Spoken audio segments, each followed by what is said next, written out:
तेरे दर्शन करने, मन बेशकते हो अजमाले मेरा जिला के नाम।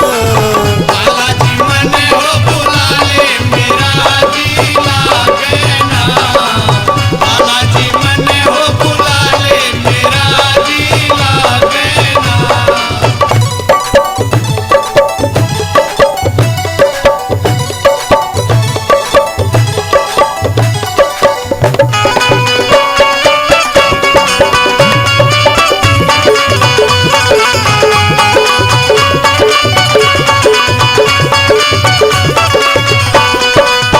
तेरा चालीसा हो पढ़ना चाहूं, तेरा चालीसा हो पढ़ना चाहूं।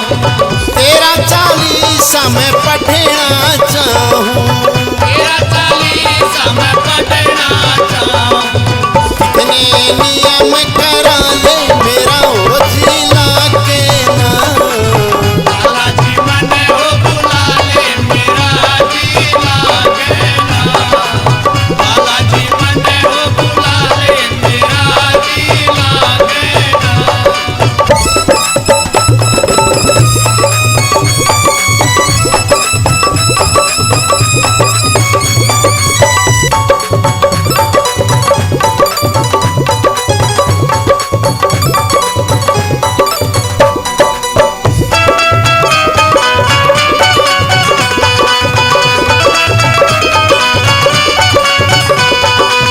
तेरा रूप मेरे मन में बस गया, तेरा रूप मेरे मन में बस गया।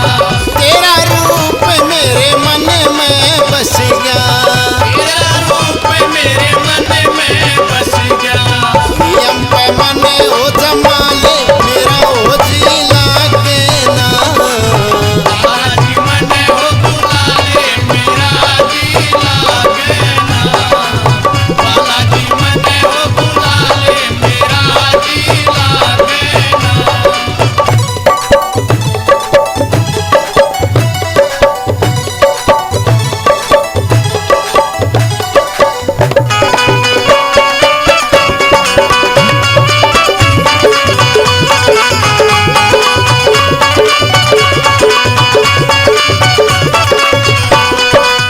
हम क्वारे ने हो तेरा भरोसा, अवतार ने हो तेरा भरोसा। संतोषी भगतनी ने तेरा भरोसा।